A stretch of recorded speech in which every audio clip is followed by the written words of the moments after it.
What's up, nerds? I'm Wes. And I'm Aaron. Today we're taking a look at Moonshine Empire from Barrel Aged Games.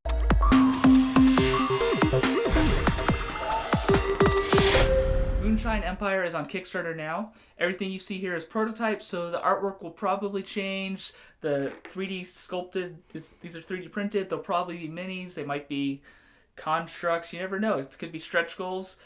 It could be anything.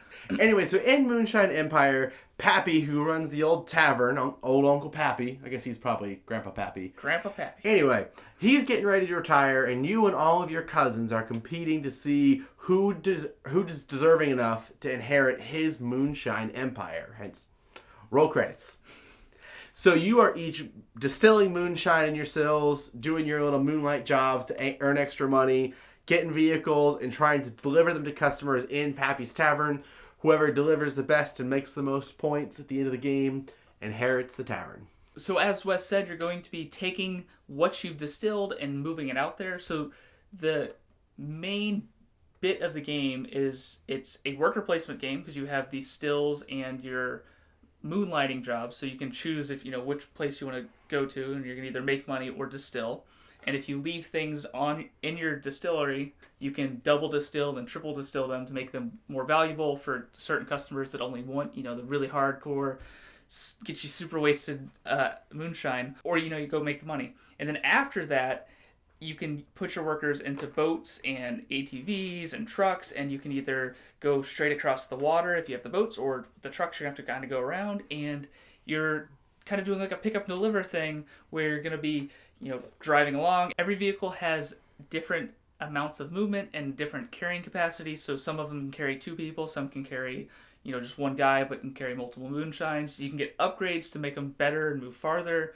One thing that's really interesting is you can kind of set up a chain, and you have this supply chain where you're like, okay, it kind of to me, it feels like almost like moonshine running, like if you picture it at, that old school, okay, he's gonna go over here, and then he's gonna hand it off, and he's gonna go. So you can kind of do that with your vehicles. You can drive 2 spaces with your truck and hop into another truck and then drive that one 2 spaces. So you're getting closer and closer to your delivery point, and you drop it off, and you have some happy customers. So the movement chaining is a really cool mechanic where you can move extra far by jumping vehicles, or you can move one guy who's holding moonshine out a little bit, pass it off to a buddy, who then he activates and he moves a little bit, jumps into an ATV, drives to a truck, passes his moonshine off to the guy in the truck. It's like that one jar can move really far, even though each guy isn't moving that far. There's also little huts you can encounter along your journey that are events that can be good or they can be bad. They could, you lose moonshine but you gain money, or you have to spend money but you get moonshine. There's one where you get to take a little roll in the hay with a gal out in the swamp, and get some moonshine. I'll leave it right there. But so a lot of cool stuff happening.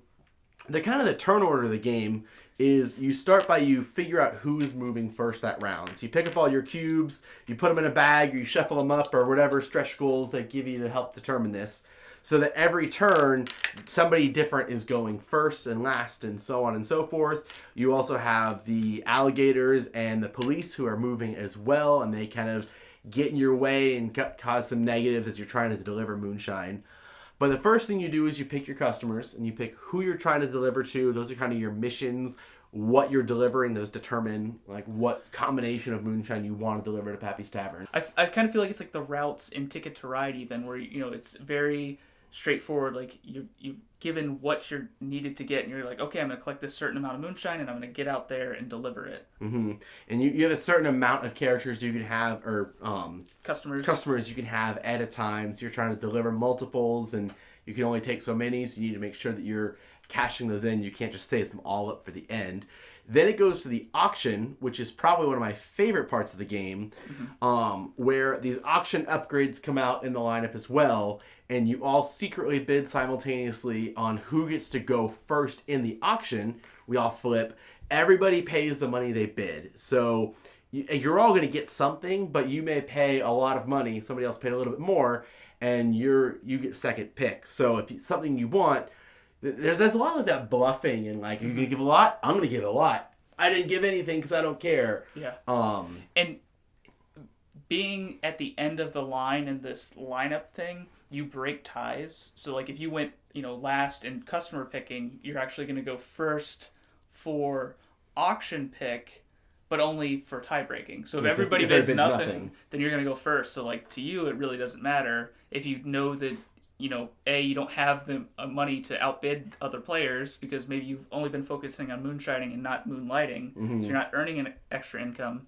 Or you're just like, I'll be happy with anything, so I'm just gonna bid nothing, or I'm gonna bid $10 and see where it goes. Yeah, that leads to a really cool like social dynamic in the game. That's also how you upgrade like your worker placement spots. You can get stills that brew or distill multiple jars at once, or you can get extra like better moonlight jobs. You're earning $70 or $100 a time, or you're getting upgrades to your vehicles or people so that you can move farther, move faster, jump higher. Shoes guaranteed to make a kid run faster and jump higher. PF Flyers. All kinds of fun stuff. Later on in the game, they have like positive and negative points on them too, which can really change up the dynamic in the bidding. Yeah, because once those negative points come out there, you're like, oh crap, I don't want to bid 0. I want to bid kind of as much as I'm really willing to give up right now so that I don't get those negative points. Because there's negative points, and everybody has to take something, so you could end up with negative points if you don't bid high enough. Maybe you don't want to bid too much, though, because money's also points at the end of the game.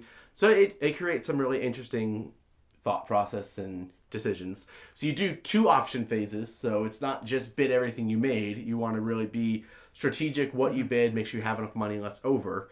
And then you go to moving, which we kind of already touched on with the chaining up, and you're trying to get your moonshine across. And these dudes can like carry moonshine, which is super cool that they like the moonshine clips onto them so you can tell who's carrying it, and the guys all fit in the vehicles. The gators can hold moonshine in their mouths.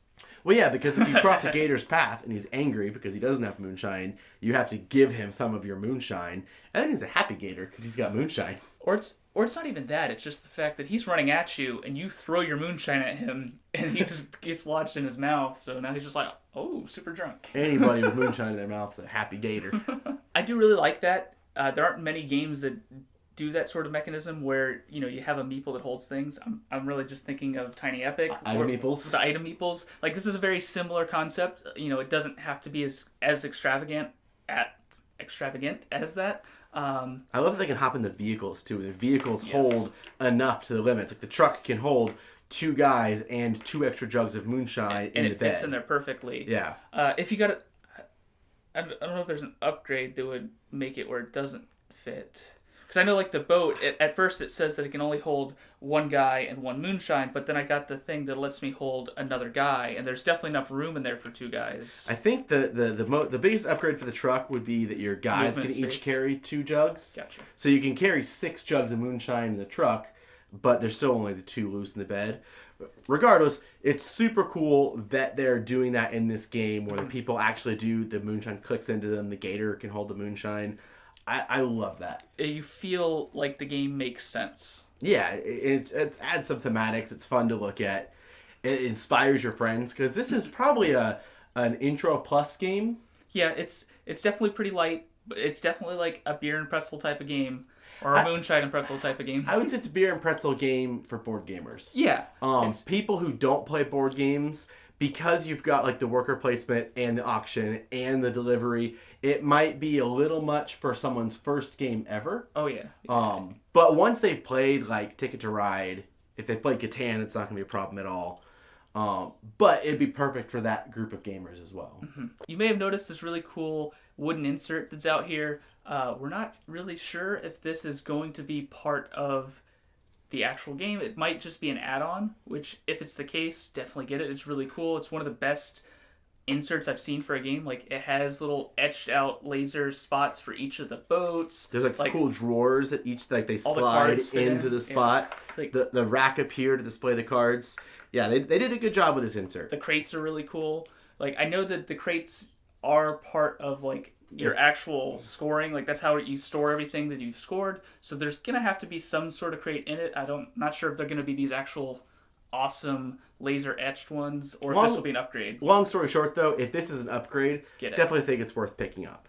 Another really cool thing about this game is you kind of have an asymmetric experience because each player gets dealt a character card, yes. and that character has like a special ability or a special scoring condition. Some of them have abilities where they can like ignore the cops out there. They can, do extra stuff at swamps. Some of them have +1 points for each customer, but they also have different starting units. So the sills you start with, the vehicles you start with, the guys you start with is all different for everybody. So that you get a different experience. Everybody kind of has a different strategy going into it. One person can have a lot of boats, where one person has a lot of land vehicles. One person's got a lot of shine distilling, but one person's got a lot of money. Yeah. I thought another really cool thing that makes it asymmetrical is the challenges. Mm-hmm. You start with 3, you pick one for yourself, and you pick one to pass. Yeah, so you everyone's dealt 3, you keep 1, you pass 1 to the left, and you discard 1. So you kind of draft out your challenges, which is really intense because if you don't complete a challenge, it's negative points at the end of the game. And if you're paying attention to what the other person wants to do, like if their special power wants a certain thing, you can give them something that kind of goes against that. And you're not locked into it because at the halfway point in the game, you're dealt out 3 more objectives, and then you have 5 objectives, and you can discard up to 2 of them. So you're not stuck with that one forever, but it definitely can be a little bit of a stab in the back. Yeah. So if that all sounds good to you, definitely check out Moonshine Empire on Kickstarter. There's an insert, definitely get that. Really cool, innovative with the pieces. I like the hybrid of like the worker placement with the pick up and deliver, with some other cool stuff going on. Definitely worth checking out. We'll have a link in the description box down below where you can go back this game right now. Either way, subscribe to our channel so you'll never be bored. I was actually really excited when they contacted us because my family comes from like Alabama, Tennessee, and they actually used to be Shine Runners before Jesus got them. So, are any of these characters going to be based on your family? Oh, they're all based on my family. But the story goes, they had a sill right on the Alabama-Tennessee line, and every time that the sheriffs would come around to inspect and try to track down the sills, they'd fire their shotgun in the air and drag the sill across the creek, across the state line. Not going to catch me this So time. they couldn't catch them, and it would bounce back and forth over the creek, and they never got caught.